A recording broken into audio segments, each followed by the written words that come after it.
YouTube family, welcome back to new vlog. Bhagur ಕುಟುಂಬಕ್ಕೆ ಎಲ್ಲರಿಗೂ ಸ್ವಾಗತ. ಎಲ್ಲರೂ ಹೇಗಿದ್ದೀರಾ ಕಾಮೆಂಟ್ ಬಾಕ್ಸಲ್ಲಿ ತಿಳಿಸಿ. ಇವತ್ತು ಸಂಜೆ ರಾತ್ರಿ 11 ಗಂಟೆಗೆ ನಮಗೆ ಮಂತ್ರಾಲಯಕ್ಕೆ ಟ್ರೈನ್ ಬುಕ್ ಮಾಡಿದ್ರು ಅಣ್ಣ. ಸರಿ ಎಲ್ಲರೂ ಹೊರಡೋಣ ಅಂತ ಹೇಳ್ಬಿಟ್ಟು ರೆಡಿಯಾಗಿದ್ವಿ. ಹಾಗೆಯೇ ಅಲ್ಲಿ ಊಟ ಸ್ವಲ್ಪ ಚೆನ್ನಾಗಿರಲ್ಲ ಅಂತ ಹೇಳ್ಬಿಟ್ಟು ಚಪಾತಿ ಟೊಮೆಟೊ ಗೊಜ್ಜು ಮಾಡ್ಕೊ ಅಂತ ಹೇಳಿದರು ಅಣ್ಣ. ಸರಿ ಮಾಡ್ಕೊಂಬಿಡೋಣ ಅಂತ ಹೇಳ್ಬಿಟ್ಟು ಮಾಡ್ಕೊತಾ ಇದ್ದೀನಿ. ಮಧ್ಯಾಹ್ನ ಊಟ ಎಲ್ಲ ಆಯಿತು, ಫ್ರೀ ಟೈಮ್ ಇತ್ತಲ್ಲ ಆವಾಗ ಚಪಾತಿ ಮಾಡ್ಕೊಂಬಿಡೋಣ ಅಂತ ಅಂದ್ಬಿಟ್ಟು ಮಾಡ್ಕೊತಾ ಇದ್ದೆ. ಪಾಪು ಒಂದೇ ಸಲ ಮಲಗೋದು, ಬೆಳಿಗ್ಗೆ ಮಲಗಿ ಎದ್ಬಿಟ್ಟಿದ್ದ. ಆವಾಗೂ ಬೇರೆ ಕೆಲಸಗಳಿತ್ತು ನನಗೆ. ಇವಾಗ ಅವ್ನು ಎದ್ದಿದ್ದಾಗಲೇ ಮಾಡಲೇಬೇಕು ನಾನು ಚಪಾತಿನ, ಇಲ್ಲಾಂದರೆ ತಿನ್ನೋಕ್ಕೇನೂ ಇರಲ್ಲ ಆಮೇಲೆ. ಸರಿ ಅಂತ ಹೇಳ್ಬಿಟ್ಟು ಅವ್ನ ಮೂಲೆಯಲ್ಲಿ ಕೂರಿಸ್ಬಿಟ್ಟು ಅವ್ನಿಗೂ ಕೊಟ್ಬಿಟ್ಟಿದ್ದೀನಿ ಚಪಾತಿ ಹಿಟ್ಟು, ಏನಾದರೂ ಮಾಡ್ಕೊ ಅಂತ ಹೇಳ್ಬಿಟ್ಟು. ಇನ್ನು ಮಿಕ್ಕಿದ್ದನ್ನು ನಾನು ಬೇಗ ಬೇಗ ಒತ್ತಿ ಬೇಯಿಸ್ಕೊತಾ ಇದ್ದೆ.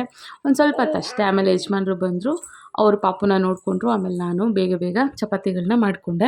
ಚಪಾತಿ ಮತ್ತು ಟೊಮೆಟೊ ಗೊಜ್ಜು ಕ್ಯಾರಿ ಮಾಡೋದಕ್ಕೂ ಈಸಿ, ಮತ್ತು ಅಲ್ಲಿ ತಿನ್ನೋದಕ್ಕೂ ಸ್ವಲ್ಪ ಚೆನ್ನಾಗಿರುತ್ತೆ. ರೈಸ್ ಐಟಮ್ ಎಲ್ಲ ಮಾಡ್ಕೊಂಡು ಹೋಗ್ಬಿಟ್ರೆ ಬೇಗ ಹಾಳಾಗಿಬಿಡುತ್ತೆ ಸೆಕೆಗೆ. ಚಪಾತಿ ಅಲ್ವಾ, ಸ್ವಲ್ಪ ದಿನ ಅಂದರೆ ಒಂದು ನೈಟ್ ಆರಾಮಾಗಿ ಇಟ್ಕೊಂಡು ಯೂಸ್ ಮಾಡ್ಕೋಬೋದು. ಚೆನ್ನಾಗಿತ್ತು ಕೂಡ, ತಿಂದ್ವಿ. ಇವಾಗ ಬೇಗ ಬೇಗ ಮಾಡಿಕೊಂಡು ನಾನು ಕೂಡ ರೆಡಿ ಆಗಬೇಕು.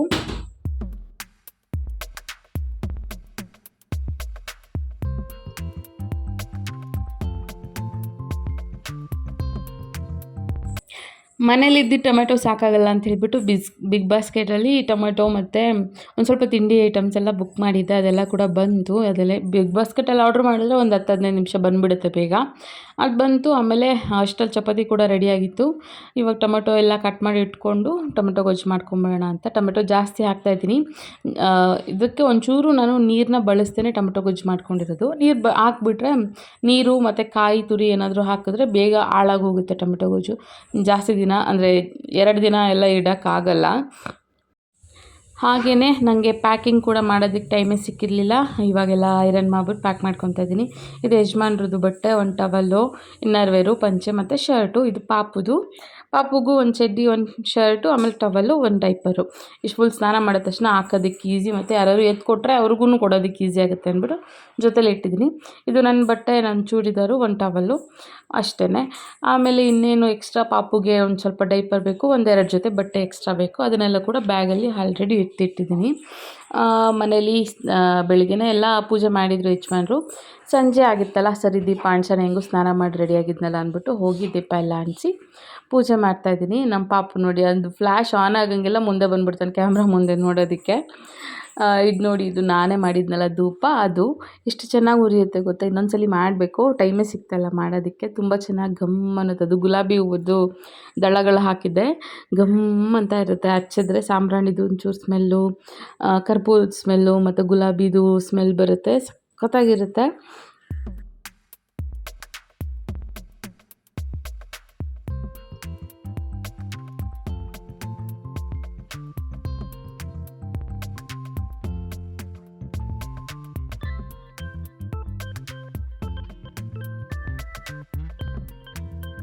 ಇದು ರಾತ್ರಿ ಒಂದು 9 ಗಂಟೆ ಆಗಿತ್ತು. ಅಣ್ಣ ಕೂಡ ಬಂದರು, ಮನೆಯಲ್ಲೇ ಊಟ ಮಾಡಿಕೊಂಡು ಆಮೇಲೆ ಎಲ್ಲರೂ ಹೊರಟ್ವಿ ಇಲ್ಲಿಂದನೇ.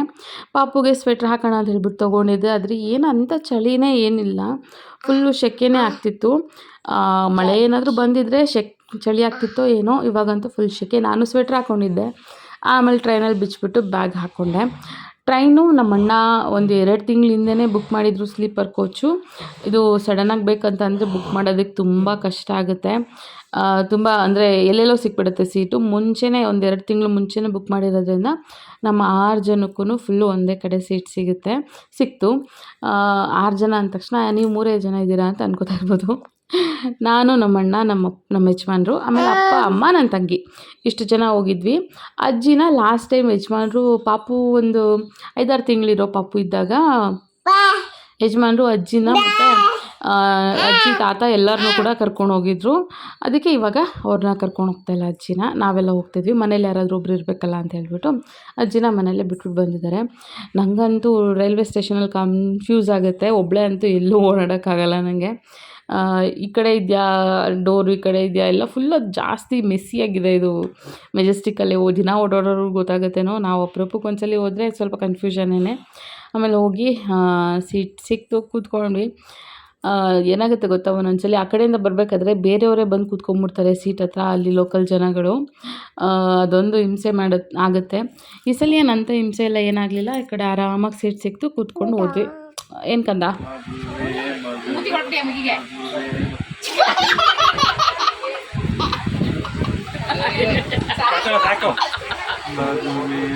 ಬೇಕಂತವ್ರಿಗಿನ್ನ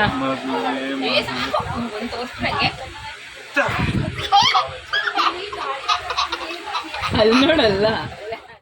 ಪಾಪುನ ಅವ್ರ ಅಪ್ಪನೇ ಮಲಗಿಸಿದ್ರು. ಪಾಪು ಮಲ್ಕೊಂಡ ತಕ್ಷಣ ಸೀಟೆಲ್ಲ ಅದು ಸ್ಲಿಪ್ಪರ್ಗೆ ಶಿಫ್ಟ್ ಮಾಡಿಬಿಟ್ಟು ಆರಾಮಾಗಿ ಮಲ್ಕೊಂಡ್ವಿ. ಬೆಳಿಗ್ಗೆ 7 ಗಂಟೆಗೆ ಟ್ರೈನು ಹೋಗಿ ಮಂತ್ರಾಲಯ ತಲುಪ್ತು. ಅಲ್ಲಿಂದ ಇಳಿದು ಅಲ್ಲಿಂದ ಆಟೋ ಮಾಡ್ಕೋಬೇಕು. ಆಟೋ ಮಾಡ್ಕೊಂಡು ಅಲ್ಲಿಂದ ದೇವಸ್ಥಾನದ ತನಕ ಅವರು ಡ್ರಾಪ್ ಮಾಡ್ತಾರೆ ಆಟೋದವರು. ಒಬ್ಬೊಬ್ರಿಗೆ 50 ರೂಪಾಯಿ ಏನೋ ಚಾರ್ಜ್ ಮಾಡಿದರು. ಆಟೋದಲ್ಲಿ ಕೂತ್ಕೊಂಡು ಆರಾಮಾಗಿ ಹೋಗಿ ದೇವಸ್ಥಾನಕ್ಕೆ ತಲುಪಿದ್ವಿ.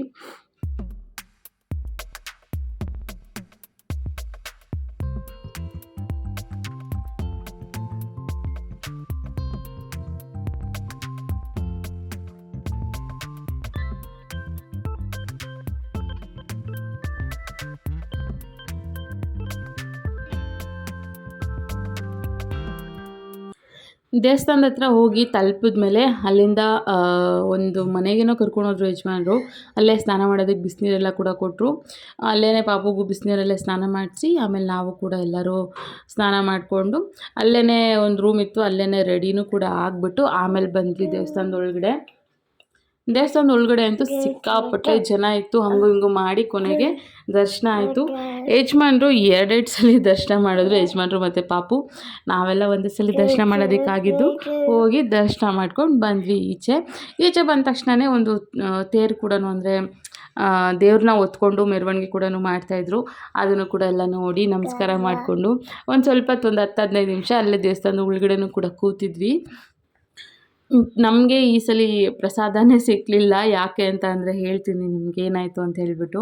ಇದು ನೋಡಿ, ಇದೊಂದು ಅರೇಂಜ್ಮೆಂಟ್ ತುಂಬ ಇಷ್ಟ ಆಯ್ತು ನನಗೆ. ಈಚೆ ಇರೋರ್ಗೂ ದೇವ್ರ ದರ್ಶನ ಆಗ್ತಾನೆ ಇರುತ್ತೆ. ಒಳಗಡೆನೇ ಹೋಗಿ ನೋಡಬೇಕು ಅಂತ ಏನಿಲ್ಲ, ಸನ್ನಿಧಿಗೆ ಹೋದರೆ ಸಾಕು. ಇದು ನೋಡಿ, ಊಟಕ್ಕೆ ಎಷ್ಟು ಜನ ರಶ್ ಇತ್ತು ಅಂತಂದರೆ ನಮಗಲ್ಲಿ ನಿಂತ್ಕೊಳ್ಳೋದಕ್ಕೂ ಕೂಡ ಆಗಲಿಲ್ಲ. ಅಲ್ಲಿಂದ ಆಮೇಲೆ ಆಟೋ ಮಾಡ್ಕೊಂಡು ವಾಪಸ್ ಬಂದುಬಿಟ್ವಿ. ಇದೆಲ್ಲ ಕೂಡ ದೇವಸ್ಥಾನಗಳನ್ನೆಲ್ಲ ಕೂಡ ಒಂದೊಂದು ಟ್ರಿಪ್ಪ ಓಡಿಸ್ಕೊಂಡು ಕರ್ಕೊಂಡು ಹೋಗ್ತಾರೆ ಆಟೋದವರು. ಇಷ್ಟು ದುಡ್ಡು ಅಂತ ಅವ್ರು ಕೊಟ್ಬಿಟ್ರೆ ಎಲ್ಲರೂ ಕೂಡ ಆಟೋದಲ್ಲಿ ಎಲ್ಲ ದೇವಸ್ಥಾನಗಳಿಗೆ ಹೋಗಿ ಅಲ್ಲೂ ಕೂಡ ದರ್ಶನ ಮಾಡ್ಕೊಂಡು ಬಂದ್ವಿ. ಇದು ಪಂಚಮುಖಿ ಆಂಜನೇಯ ಏನೋ ದೇವಸ್ಥಾನ. ಇಲ್ಲಿ ಸಿಕ್ಕಾಪಟ್ಟೆ ರಶ್ ಇತ್ತು. ಅಲ್ಲೇ ನಿಂತುನೇ ಫುಲ್ ಎಲ್ಲ ಬೆವ್ತೋದ್ರು, ಅಷ್ಟು ಸಿಕ್ಕಾಪಟ್ಟೆ ರಶ್ ಇತ್ತು. ಒಳಗಡೆ ಹೋಗ್ತಾನೇ ಇಲ್ಲ. ಆ ಕಡೆ ಇನ್ನೊಂದು ಲೈನಿಂದ ಬರ್ತಾಯಿದ್ರು ಜನ, ಒಳಗಡೆ ಹೋಗ್ತಾನೆ ಇರಲಿಲ್ಲ. ಇಲ್ಲಿ ನಿಂತ್ಕೊಂಡು ಅಮ್ಮ ಸಾಕಾಗೋಯ್ತು ಇಲ್ಲಂತೂ. ಪಾಪುನ ಅಪ್ಪ ಎತ್ಕೊಂಡಿದ್ರು, ಅವ್ರು ಮುಂದೆ ಹೊರಟೋಗಿದ್ರು. ನಾನು ಮತ್ತು ಯಜಮಾನ್ರು ಹಿಂದೆ ಸಿಗಾಕೊಂಡ್ಬಿಟ್ವಿ. ಫುಲ್ಲು ರಶ್ಶು, ಸಿಕ್ಕಾಬಿಟ್ಟೆ ಹಿಂಸೆ ಆಗೋಯ್ತು ಇಲ್ಲಂತೂ. ಹಿಂದಕ್ಕೆ ಹೋಗೋಕ್ಕೆ ಜಾಗ ಆದರೂ ಇದ್ದಿದ್ರೆ ಹಿಂದಕ್ಕೆ ಬಂದುಬಿಡ್ತಿದ್ದೇನೋ ನಾನು, ಅಷ್ಟು ರಶ್ ಇತ್ತು.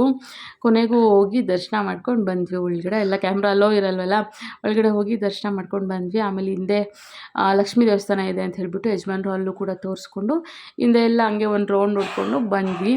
ಸೆಕೆ ಅಂತೂ ಸಿಕ್ಕಾಬಿಟ್ಟೆ ಇತ್ತು.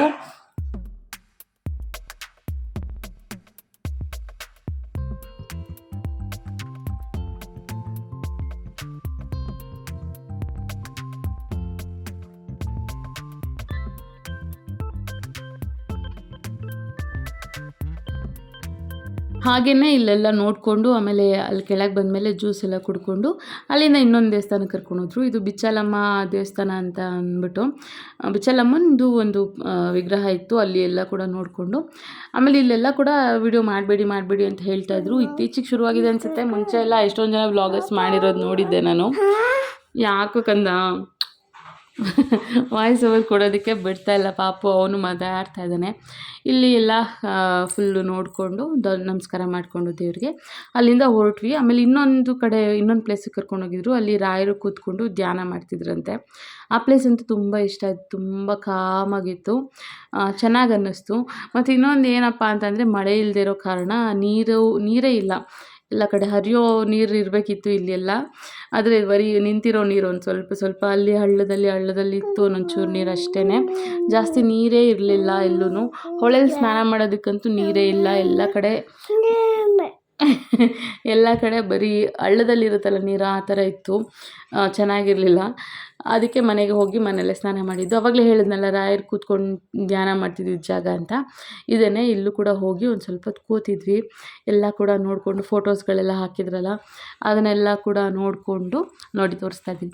ಎಲ್ಲ ಕೂಡ ನೋಡ್ಕೊಂಡು ಕೂತ್ಕೊಂಡಿದ್ದು. ಆಮೇಲೆ ವಾಪಸ್ ಅಲ್ಲಿಂದ ರೈಲ್ವೆ ಸ್ಟೇಷನ್ಗೆ ಹೊರಟ್ವಿ. ಅದೇ ಆಟೋದವರೇ ರೈಲ್ವೆ ಸ್ಟೇಷನ್ಗೆ ಕರ್ಕೊಂಬಂದು ಡ್ರಾಪ್ ಮಾಡಿದ್ರು. ಆಮೇಲೆ ಇಲ್ಲಿಂದ ಒಂದು 2 ಅವರು ಏನೋ ವೆಯ್ಟ್ ಮಾಡಿ, 2 ಅವಲ್ಲ ಒಂದು 3 ಅವರ್ ಏನೋ ನಾವು ಕೂತ್ಕೊಂಡು ವೆಯ್ಟ್ ಮಾಡಿದ್ದು. ಒಳಗಡೆ ಇರೋಣ ಅಂದರೆ ಸಿಕ್ಕಾಪಟ್ಟೆ ಜನ ಇದ್ದರು ರೈಲ್ವೆ ಸ್ಟೇಷನ್ ಒಳಗಡೆ. ಅದಕ್ಕೆ ಈಚೆನೇ ಒಂದು ಬೆಡ್ಶೀಟ್ ಹಾಕ್ಕೊಂಡು ಎಲ್ಲರೂ ಕೂಡ ಆರಾಮಾಗಿ ಕೂತಿದ್ವಿ. ಕೂತ್ಕೊಂಡು ಅಲ್ಲೇ ತಿಂಡಿ ಗಿಂಡಿ ತಿಂದ್ಕೊಂಡು ಗೋಬಿ ಎಲ್ಲ ತೊಗೊಂಬಂದಿದ್ರು ಯಜಮಾನ್ರು, ಅದನ್ನೆಲ್ಲ ಕೂಡ ತಿಂದ್ಕೊಂಡು ಕೂತಿದ್ವಿ ಒಂದಷ್ಟೊತ್ತು. ಆಮೇಲೆ ಅಲ್ಲಿಂದ ವಾಪಸ್ ಮನೆಗೆ. ಟ್ರೈನ್ ಹತ್ತೋ ಒಂದು ಗಡಿಬಿಡಿಲಿ ಏನೂ ರೆಕಾರ್ಡೇ ಮಾಡಿಲ್ಲ. ಯಾಕೆ ಅಂತ ಅಂದರೆ ನಮ್ಮದು 7 ಗಂಟೆಗೆ ಬರಬೇಕಾಗಿದ್ದಿದ್ದು ಟ್ರೈನು 9:15ಗೆ ಬಂತು. ಅಷ್ಟರಲ್ಲಂತೂ ಸಿಕ್ಕಾಪಟ್ಟೆ ಬೇಜಾರಾಗೋಗಿತ್ತು. ಆಮೇಲೆ ಏನೂ ರೆಕಾರ್ಡ್ ಮಾಡೋದಕ್ಕೆ ಮನಸ್ಸೇ ಬರಲಿಲ್ಲ.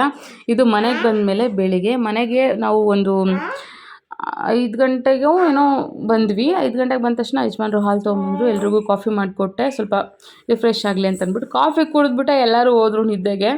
ಅಪ್ಪ, ಅಣ್ಣ, ಅಮ್ಮ, ತಂಗಿ, ನಮ್ಮ ಯಜಮಾನ್ರು ಎಲ್ಲರೂ ಕೂಡ ಫುಲ್ಲು ನಿದ್ದೆ. ಪಾಪುನು ಕೂಡ ಮಲಗಿಸ್ಬಿಟ್ಟು ಬಂದು ತಿಂಡಿಗೆಲ್ಲ ರೆಡಿ ಮಾಡ್ತಾಯಿದ್ದೆ. ಮೇಘ ಕಾಲೇಜ್ಗೆ ಹೋಗಲೇಬೇಕು, ಅದೇನೋ ಸಬ್ಮಿಷನ್ ಏನೋ ಇದೆ ಅಂತ ಹೇಳಿಬಿಟ್ಟು ಅವಳು ಹೋಗ್ತೀನಿ ಅಂತ ಹೇಳಿದ್ಲ. ಸರಿ ಇನ್ನೇನೋ ಅಡುಗೆ ಮಾಡಿಬಿಡೋಣ, ಮಾಡಿಬಿಟ್ಟು ಮಲ್ಕೊಳ್ಳೋಣ ಅಂತ ಹೇಳ್ಬಿಟ್ಟು ಮಾಡ್ಕೊತಾ ಇದ್ದೆ. ಅವಲಕ್ಕಿ ಉಪ್ಪಿಟ್ಟು ಮತ್ತು ಬೆಂಡೆಕಾಯಿ ಸಾಂಬಾರು ಮಾಡಿಬಿಡೋಣ, ಅವಳಿಗೆ ಬಾಕ್ಸು ಕೊಡೋಕ್ಕೂ ಆಗುತ್ತೆ ಅಂತ ಹೇಳಿಬಿಟ್ಟು ಬೇಗ ಬೇಗ ರೆಡಿ ಮಾಡ್ತಾಯಿದ್ದೀನಿ. ನನಗೆ ಫುಲ್ಲು ತಲೆ ಸುತ್ತಾಯಿತು, ನಿದ್ದೆ ಮಾಡಿಲ್ಲದೆ ಇರೋದಕ್ಕೆ ಅಂತ ಅನಿಸುತ್ತೆ. ಸರಿಯಾಗಿ ನಿದ್ದೆನೂ ಮಾಡೋಕ್ಕೆ ಬಿಡಲಿಲ್ಲ ಟ್ರೈನಲ್ಲಿ, ನಿದ್ದೆನೂ ಮಾಡಿರಲಿಲ್ಲ. ಆಮೇಲೆ ಸರಿ ಅವಳಿಗೆ ತಿಂಡಿಗೆ ಬೇಕೇ ಬೇಕು ಅಂತ ಹೇಳಿಬಿಟ್ಟು ಮಾಡಿದೆ. ಆದರೆ ನನ್ನ ತಂಗಿ ಕಾಲೇಜ್ಗೆ ಹೋಗಲಿಲ್ಲ, ಯಾಕೆಂದರೆ ಎಚ್ಚರನೇ ಆಗಲಿಲ್ಲ ಅವಳಿಗೆ. ನಾನು ಹೋಗಿ 2 ಸಲ ಕೂಗಿದೆ, ಆದ್ರೂ ಅವಳು ಎಚ್ಚರ ಆಗಲಿಲ್ಲ. ನನಗೂ ಫುಲ್ಲು ನಿದ್ದೆ ಬಂದುಬಿಟ್ಟಿತ್ತು. ಸರಿ ಅಂತಂದ್ಬಿಟ್ಟು ಬಂದು ಮಲ್ಕೊಂಬಿಟ್ಟೆ, ಅವಳು ಎದ್ದೊಳ್ತಾಳೇನು ಅಂತ. ಆಮೇಲೆ ಅವಳು ಎದ್ದೊಳ್ಳಲಿಲ್ಲ, ಏನಿಲ್ಲ, ಕಾಲೇಜಿಗೆ ಹೋಗಲೇ ಇಲ್ಲ. ಮಾಡಿದ್ದಿದ್ದು ಅಡುಗೆ ಎಲ್ಲ ಅವತ್ತಿಗೆ ಯೂಸ್ ಆಯಿತು. ಉಪ್ಪಿಟ್ಟು ಬೇಗ ಅವಳಿಗೆ ಅಂದ್ಬಿಟ್ಟು ರೆಡಿ ಮಾಡಿಬಿಟ್ಟಿದ್ದೆ, ಅದು ಆರೋಗ್ಬಿಟ್ಟಿತ್ತು ನಾವೆಲ್ಲ ತಿನ್ನೋಷ್ಟರಲ್ಲಿ. ಸ್ವಲ್ಪ ಲೇಟಾಗಿ ಒಗ್ಗರಣೆ ಹಾಕಿದ್ರು ನಡೆಯೋದು, ಅವಳಿಗೆ ಅಂದ್ಬಿಟ್ಟು ಬೇಗ ಬೇಗ ಮಾಡಿದೆ. ಸರಿ ಇವಾಗ ಉಪ್ಪಿಟ್ಟು ಮತ್ತು ಬೆಂಡೆಕಾಯಿ ಸಾಂಬಾರು ಅದೇ ಈಸಿಯಾಗಿ ಆಗುತ್ತೆ ಮತ್ತು ಬೇಗ ಆಗುತ್ತೆ ಅಂತ ಹೇಳಿಬಿಟ್ಟು ಮಾಡಿದೆ. ಮಿಕ್ಸಿ ರುಬ್ಬಿದ್ರೂ ಯಾರಿಗೂ ಎಚ್ಚರಿಕೆನೇ ಇಲ್ಲ, ನನ್ನ ಪಾಪುಗೂ ಕೂಡ ಎಚ್ಚರಿಕೆ ಇಲ್ಲ.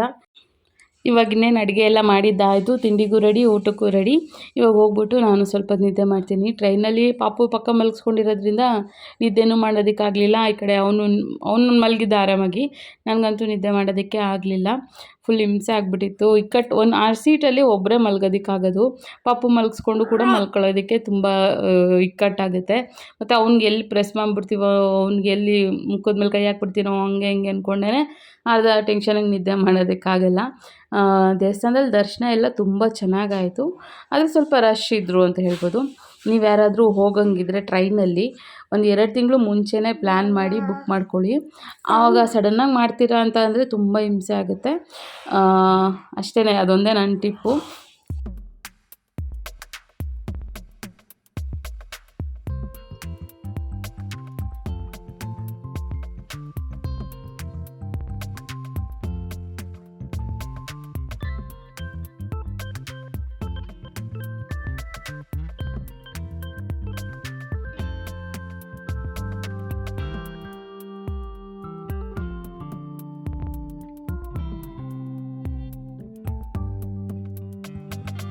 ಸರಿ, ಈ ವ್ಲಾಗಲ್ಲಿ ಇಷ್ಟೇ. ವಿಡಿಯೋ ಇಷ್ಟ ಆಗಿರುತ್ತೆ ಅಂತ ಅನ್ಕೋತೀನಿ. ವಿಡಿಯೋ ಇಷ್ಟ ಆಗಿದ್ದರೆ ಏನಮ್ಮ ವಿಡಿಯೋ ಇಷ್ಟ ಆಗಿದ್ದರೆ ನನ್ನ ಚಾನಲ್ಗೆ ಸಬ್ಸ್ಕ್ರೈಬ್ ಆಗಿ, ಹಾಗೆ ಲೈಕ್ ಮಾಡಿ, ನಿಮ್ಮ ಫ್ರೆಂಡ್ಸ್ ಮತ್ತು ಫ್ಯಾಮಿಲಿ ಜೊತೆ ವಿಡಿಯೋನ ಶೇರ್ ಮಾಡ್ಕೊಳ್ಳಿ. ಖುಷಿಯಾಗಿರಿ, ಖುಷಿನ ಹಂಚಿ. ನೆಕ್ಸ್ಟ್ ವ್ಲಾಗಲ್ಲಿ ಸಿಗ್ತೀನಿ. ಬಾಯ್.